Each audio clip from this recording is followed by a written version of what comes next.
This is what happened when you have kids. They bother you, okay? Oh yeah, I have to add my son into it as well. Hi y'all, so this is Ashley and my YouTube channel is called Loving All of Me.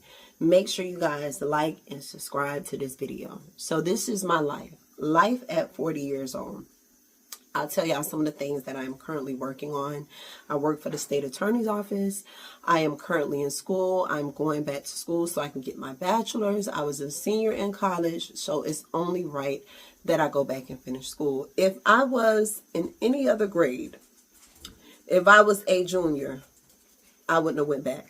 But because I was so close to finishing, it's only right that I go back and finish my education. I am currently taking a course that is called The Adolescence. And there is a part of the chapter, I forgot what chapter it is. I'm thinking it could be chapter 5 or 6. And it talks about when people turn 40 years old, how they have this coming to reality with their life. For example, a lot of people tend to wonder, if they accomplished all of their goals, what do they need to do to improve their lives? Like 40 is that year where people tend to think deep. And a lot of people, when they're in their 40s, they go through depression. It's so much that people go through at 40. And when I was reading this chapter, I was like, you know what? There's some real truth to that, because I'm 40 years old. And there are times when I think about my life and I think about what I want to do. Have I done everything? Is there anything else that I need to focus on? Am I really living my true self? Am I being the full version of me? So I have those thoughts in my mind. And it's so interesting how 40 solidifies a lot of people. I know, like me being 40 years old, like when I tell people that I'm 40, a lot of people look at the age of 40 as being old. And it's so sad, because I feel like it's the way society treats people that get older as if it's the worst thing ever in life. And I think that's the reason why a lot of women tend to try to look young, forever. And my thing is, I want to look good, but I also want to grow. You know what I'm saying? I don't want to be 40 years old looking like I'm 21. Like, I want to be 40 looking like I look good. And if 40 is that year that I have to look good, then I'm going to do it. I see a lot of older women that are in their 50s that's looking better than some of these 20-year-olds and these 30-year-olds and these 40-year-olds. So I'm looking at life a little different now that I am 40 years old. And I want to make sure that with my 40 years, meaning from 40 to 49, that I'm really living in my purpose. So going back to school was one of the things that I've always wanted to do. And it feels so good doing it. But what I'm realizing is that I'm beginning to see what my real issue is as why I did not fully finish my education the way I was supposed to. And one of the things that I would say is that, number one, my loans maxed out when I was in undergrad. So, of course, when my loans maxed out, I could not go back to school. And if I did go back, I would have had to pay for my education. But what it also showed me is for a long time when I was in school, I was sitting back wasting time. Meaning, and when I say wasting time, if I took a class, of course I would pass. If I failed a class, I'd go back and take it. So let's say if I got a D, well, not a D, because I don't, did I ever got a D in college? But you know how with college, they have the forgiveness plan where, I think it's the forgiveness program where if you make a grade that you don't like, you can always go back and take the course again. And they will look at the new grade as the grade that they're going to enter in the system for you to graduate as a requirement. So I was taking, I would retake about 3 or 4 courses. I'm just giving y'all a number. I don't know the exact, but I know it wasn't over 5 or 6. I think I probably retook like 2 or 3 or probably 4, but I retook some courses to make sure my grades were in order, because when I first went to college, my first semester, It was great. And then the second semester, I had to sit out for grades. Okay. But when I went back to school, I was on point from that day when I went back until I became a senior in college. But I think another thing that kind of made me, put me in that situation where I did not finish college the way that I wanted to in the time is because I procrastinated. I was going to school for education, and I was going to be a teacher. I'm sorry about that. So that's secondary English language arts. And there was a test that I had to pass that was called the practice. And I remember one of my teachers telling the class, make sure that you start to take your practice when you are in your sophomore year. So that way you'll know what's on the test, and you will have about a year to kind of, if you don't pass it, you go back, you take it. You don't pass it, you go back, you take it. And then if you are, while you're a junior, by the time you're a junior, you already passed the test, and you don't have to worry about taking the major test, which is this is what makes you a licensed teacher. For those of you who are teachers or administrators, you know exactly what I'm talking about. The practice is a requirement. And I know like a lot of schools, they will hire you without passing the test.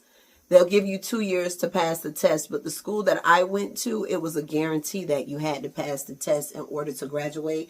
And I think because my school implemented that rule, that's one of the reasons why the college that I attended at the time, their graduation rate for educators were so high, is because that was one of the requirements.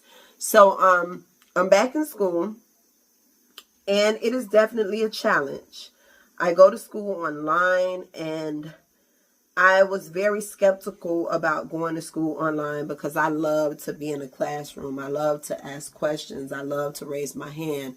I love to figure things out. I love to be in a classroom environment where it's learning and, it's educated people there, and we can just bounce our ideas off of each other. So me going into this online course, it was difficult.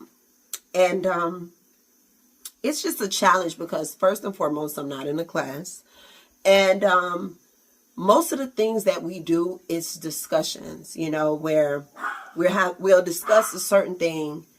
And let's just say if it's an assignment, we discuss the assignment, and then we go back and we comment on whatever our classmates' response was to whatever assignment that we had to do. And then the teacher grade us based on that. So that's what it is for me. But school is cool. It's always been something that I wanted to do. And y'all, if I do everything correctly, I will be finishing my education in December of this year.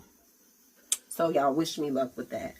Another thing that I'm currently realizing, just me being 40 years old, is me being able to look at myself and see what it is that I am doing that is really holding me back.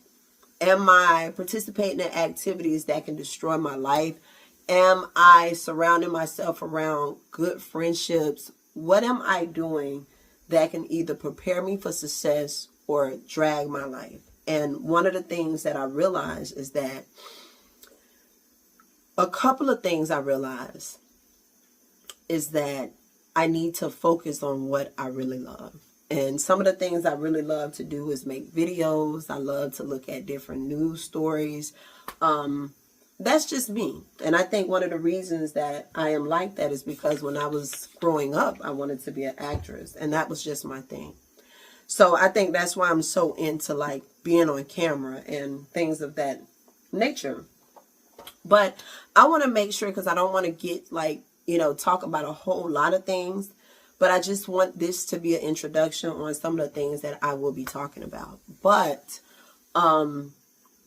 life is good. Life is good. I am the happiest that I've ever been in my life. But I do have those moments where I have to toot my own horn. I have to make sure that I'm good. I have to trust God. I have to believe in the things that the Lord is telling me to do. But it's also a challenge. And I could say it doesn't matter what situation you're in. You can be the most richest person in the world. You can have your life all together. But we're all going to have to deal with certain things. And I was thinking before I made this video, I was thinking about one of my college pals. She's a judge. And then I have another college pal, I would say. I don't know why I'm saying pal, but college pal, that she is, she's a financial advisor, like a vice president.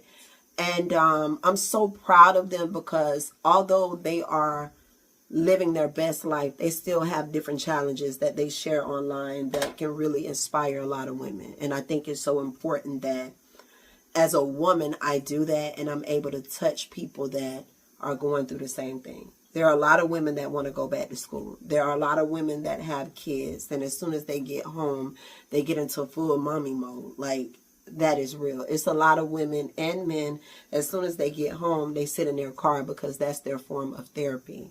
So I just want to make sure that I am giving you guys the real me and telling y'all exactly how it is, because I feel like what I talk about, it's time for me to just put it in the air so it can really encourage someone and also encourage myself. So I want to thank y'all so much for listening to this video, and I look forward to seeing you guys comments. All right. And I just look forward to continuing to put more videos on the YouTube platform, so that way I can get familiar with the platform and just be able to, you know, produce really great videos. Have a good day. I will talk to y'all later.